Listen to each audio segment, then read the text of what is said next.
Ma'am, with all due respect, this is an M210 enhanced sniper rifle, not a parade piece. Are you sure you can handle the qualification course?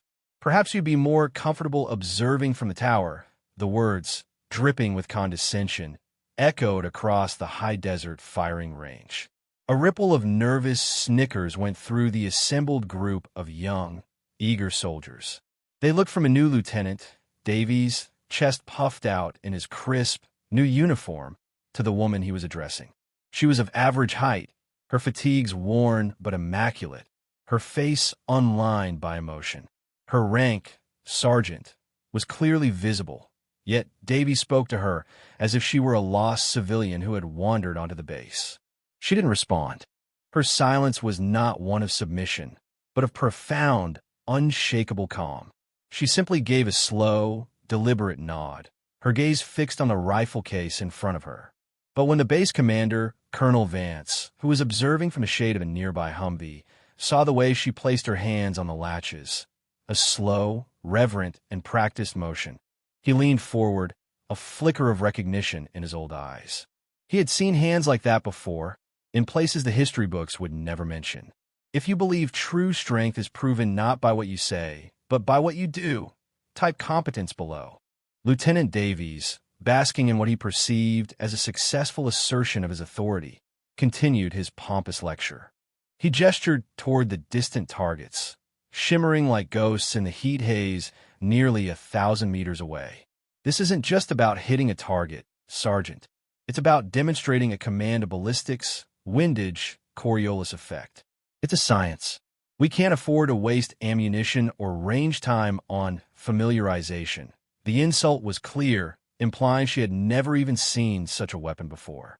The soldiers around him, most of them barely out of basic training, shifted uncomfortably, caught between the authority of a lieutenant and the quiet dignity of a sergeant. She remained a statue of professional stillness. Her name was Elena Morgan, and her file was so thin it was almost an insult in itself, containing little more than her name, rank, and current assignment. It was a blank slate upon which Davies was gleefully painting his own assumptions. He saw a woman out of her depth, a token assignment. He didn't see the years of discipline etched into her posture. He didn't see the faint, silvery scar just above her right eyebrow, a memento from a dusty rooftop in a forgotten city. He saw weakness. He saw what he wanted to see. Sergeant Morgan, meanwhile, unlatched the case. The soft hiss of the vacuum seal breaking was the only sound she made.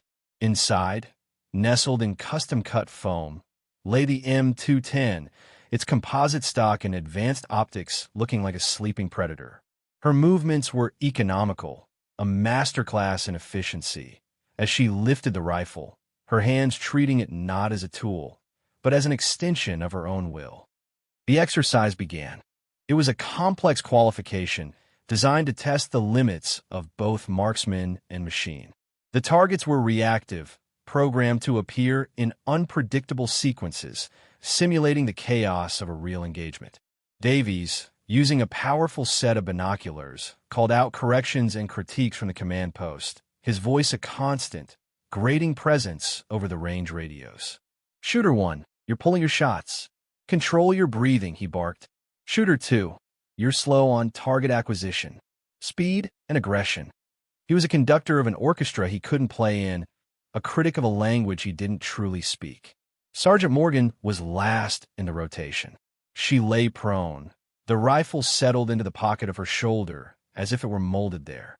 She took her time, her eyes scanning the entire field, not just the designated target area.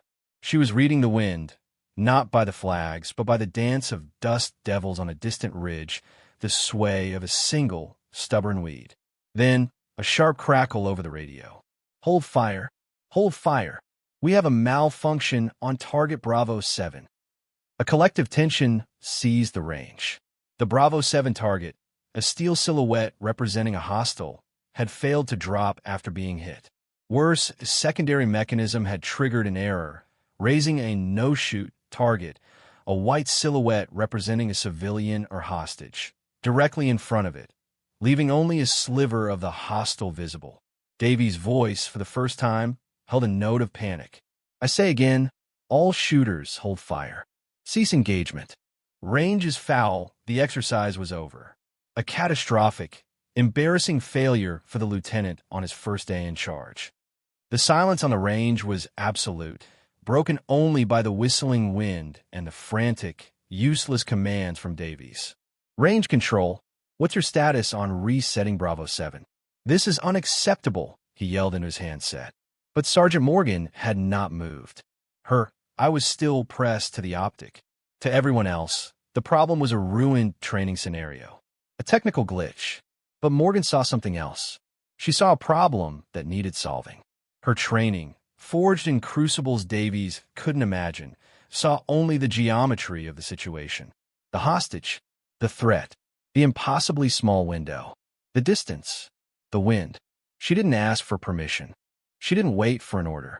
Her mind was a silent, whirring supercomputer calculating variables in fractions of a second. Her breathing slowed until it was barely perceptible. A single, controlled exhale. Her finger, steady as a surgeon's, took up the slack on the trigger.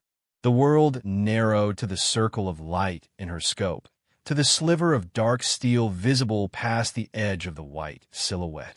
There was a single, sharp crack, not the thunderous boom of the other rifles, but a precise, surgical sound. 1,000 meters away, a puff of dust erupted from the exact center of the sliver of exposed steel. The hostile target, struck with incredible precision, shuddered and finally fell backward, disappearing from view. The white hostage silhouette remained untouched, a pristine, silent testament to the impossible. For a long moment, the entire range was held in a state of suspended disbelief.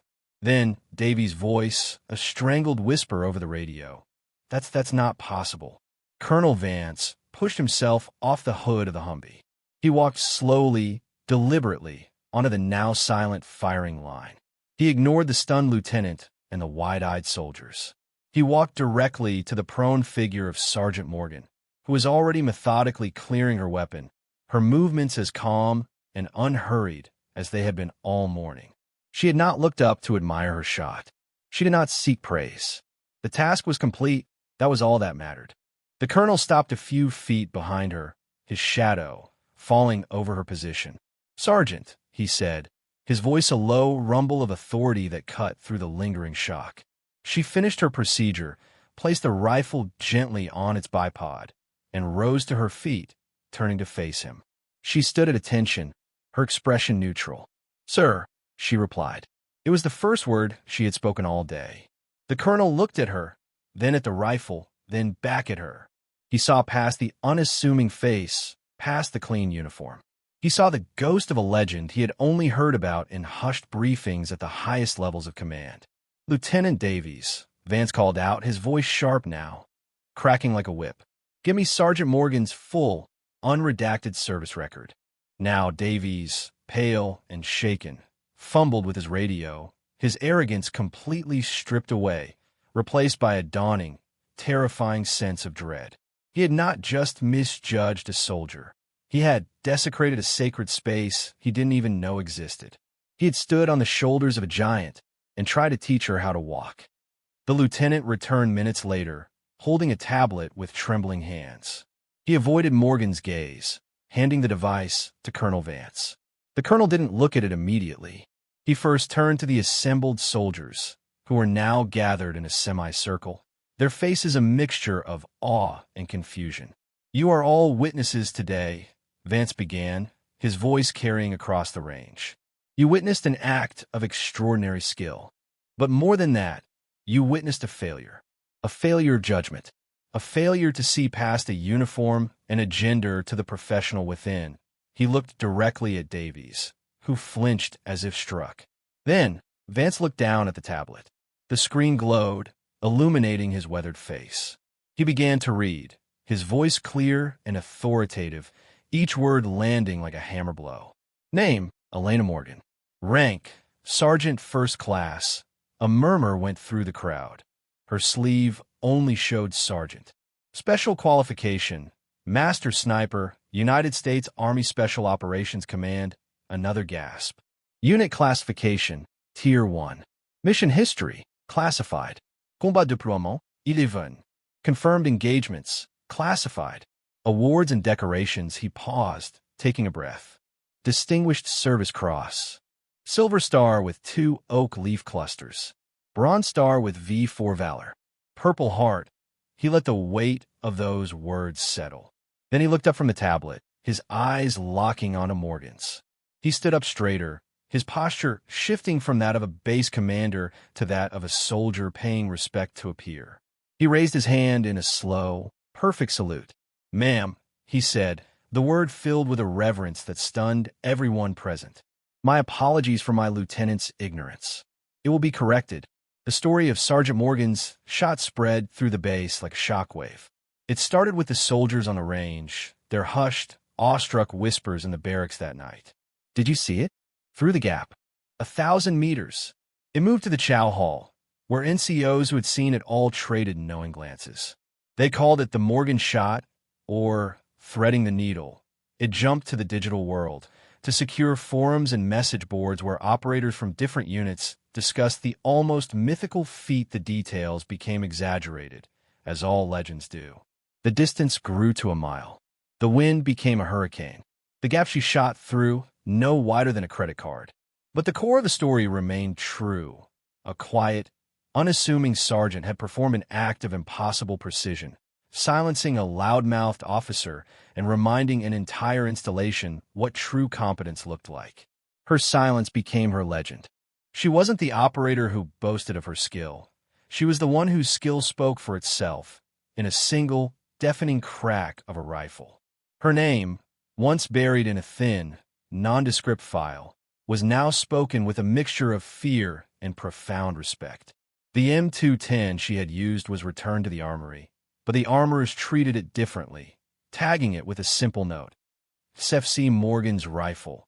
It had become a relic, a physical symbol of the day that assumptions shattered against the bedrock of undeniable proof. Lieutenant Davies was not formally punished, but his humiliation was a far greater sentence. Colonel Vance reassigned him to a logistics battalion, where he was tasked with counting inventory in a dusty warehouse. It was a lesson in humility, a long, quiet penance for his hubris. The first time he saw Sergeant Morgan after the incident was weeks later. She was in the training yard, quietly mentoring a young soldier, a private who was struggling with his marksmanship fundamentals. She wasn't lecturing or shouting. She was showing him, her hands guiding his, adjusting his posture, her voice low and calm. Davies watched from a distance, the lesson Vance had intended for him finally taking root. He saw that her strength wasn't just in her impossible skill, but in her quiet dedication to lifting others up. He approached her, his steps hesitant. "Sergeant," he began, his voice barely a whisper. She looked up, her expression as unreadable as ever. "Sir," she acknowledged. He swallowed his pride, the words feeling heavy and inadequate. I was wrong. I apologize for my conduct on the range." There's no excuse. He expected a sharp retort, a dismissal, anything but what he got. Sergeant Morgan simply gave him a slight nod. "We all have things to learn, Lieutenant," she said, her voice devoid of malice or triumph. "Get back to your duties." With that, she turned back to the young private, her focus absolute. For Davies, that simple, professional dismissal was more profound than any lecture. It was not forgiveness, but a reset. It was a command to be better. Years passed. Colonel Vance retired, and Lieutenant Davies, humbled and matured, eventually made captain, becoming a quiet, effective, and deeply respected logistics officer known for never, ever making assumptions about his soldiers. The story of the Morgan shot became institutional folklore at the base. New snipers in training were brought to the very same firing lane. The instructors would point to the distant Bravo 7 target block. "You see that?" they'd say. "That's the Morgan line." Legend has it, a Tier 1 operator, disguised as a regular sergeant, once put a round through a space the width of a human hair from this spot to save a botched exercise. She did it in a crosswind, with a single cold-bore shot. Right after some cherry lieutenant told her she couldn't handle the rifle, the story served as a powerful teaching tool. It was a lesson about humility. It was a lesson about prejudice. It was a lesson that the most dangerous person on the battlefield is rarely the loudest. Sergeant First Class Elena Morgan was never seen at that base again. Her name was scrubbed from the local records, her transfer as silent and mysterious as her arrival. But her presence lingered. It was in the quiet professionalism of the NCOs, in the newfound respect young officers showed their enlisted leaders, and in the enduring legend of a single, perfect shot that spoke louder than 1,000 boasts. The legacy of Sergeant Morgan wasn't a medal or a plaque on a wall. True legacy is never static. It's not an object left behind. It is a standard that moves forward. Her legacy was the quiet competence she embodied, a silent creed that echoed in the actions of those who heard her story. It was in the young soldier she mentored who went on to become a top marksman himself, teaching his own students with the same patient calm.